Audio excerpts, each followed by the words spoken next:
जय हिंद दोस्तों, मेरे चैनल डिफेंस डिस्कशन में आप सभी का स्वागत है। दोस्तों, दिवाली पर बेशक एक्स सर्विसमैन को कोई बड़ा तोहफा मोदी सरकार की तरफ से ना दिया गया हो, रक्षा मंत्री राजनाथ सिंह की तरफ से ना दिया गया हो, क्योंकि जो तोहफे मिलते हैं दिवाली के वो तो सर्विंग पर्सन्स को ही मिलते हैं। मैं बात दिवाली बोनस की कर रहा हूं, लेकिन एक बड़ी अहम पहल और एक बड़ी खुशखबरी जो है वो हमारे एक्स सर्विसमैन के लिए है। इसे हम दिवाली के तोहफे के तौर पर ही ले सकते हैं, जिसका ऐलान रक्षा मंत्री राजनाथ सिंह ने किया है। तो दोस्तों, रक्षा मंत्रालय ने सैनिकों को, पूर्व सैनिकों को जो है एक बड़ी वित्तीय सहायता देने का ऐलान किया है, जिसके तहत निर्धनता अनुदान की राशि जो अभी तक 4,000 रुपए प्रति माह दी जाती थी, वो अब बढ़ाकर 8,000 रुपया प्रति माह कर दी गई है। यह सहायता 65 वर्ष से अधिक आयु वाले उन पूर्व सैनिकों और उनके आश्रितों और विधवाओं को आजीवन दी जाएगी जिनकी कोई नियमित आय नहीं है और जो गैर पेंशन भोगी हैं।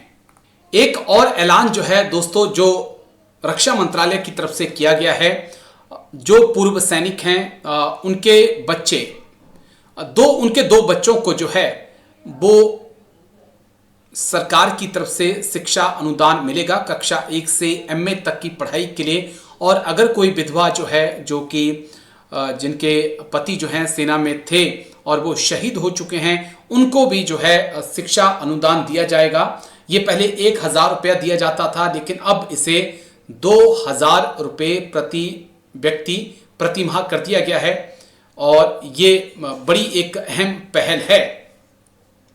अगर विवाह अनुदान की बात करें तो सरकार की ओर से विवाह अनुदान में भी बढ़ोतरी की गई है। इसमें अभी तक 50,000 रुपये से बढ़ाकर 1,00,000 रुपये प्रति लाभार्थी कर दिया गया है। यानी कि अगर आपके बेटी की शादी होनी है तो वहाँ पर आपको पहले सरकार की तरफ से, रक्षा मंत्रालय की तरफ से 50,000 रुपये दिए जाते थे, लेकिन अब उसकी जगह 1,00,000 रुपया दिया जाएगा।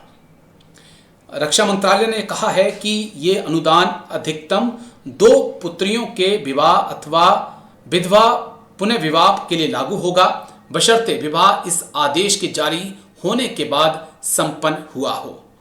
सबसे अहम बात जो रक्षा मंत्रालय ने कहा है कि ये जो स्कीम एक्स सर्विसमैन के लिए लाई गई है, ये स्कीम जो है 1 नवंबर 2025 से प्राप्त आवेदनों पर लागू हो जाएगी। यानी कि इसके बाद जो आवेदन प्राप्त होंगे उस पर ये लागू हो जाएगी। इससे प्रतिवर्ष लगभग 257 करोड़ रुपए का वित्तीय भार जो है वो आर्मर्ड फोर्सेस पर आएगा, लेकिन armoured forces flag day fund से इसका वहन किया जाएगा।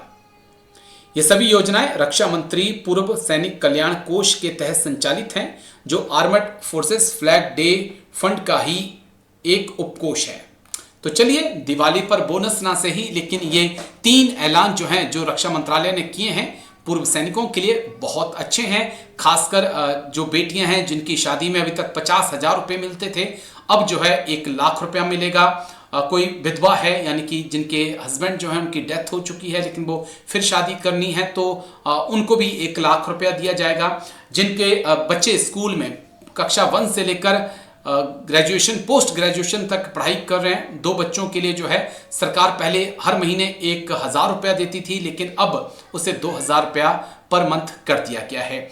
और साथ ही में एक और जो सरकार की तरफ से ऐलान किया गया है, वो जो गरीब हैं या निर्धन परिवार हैं, उनके लिए भी कहा गया है कि पहले 1,000 रुपया दिया जाता था, लेकिन अब बढ़ाकर उसे 2,000 रुपया कर दिया गया है। तो सरकार की स्कीम, यानी कि रक्षा मंत्रालय की तरफ से जो स्कीमें ऐलान की गई हैं, इसको लेकर आपकी क्या राय है, कमेंट्स करके जरूर बताइएगा।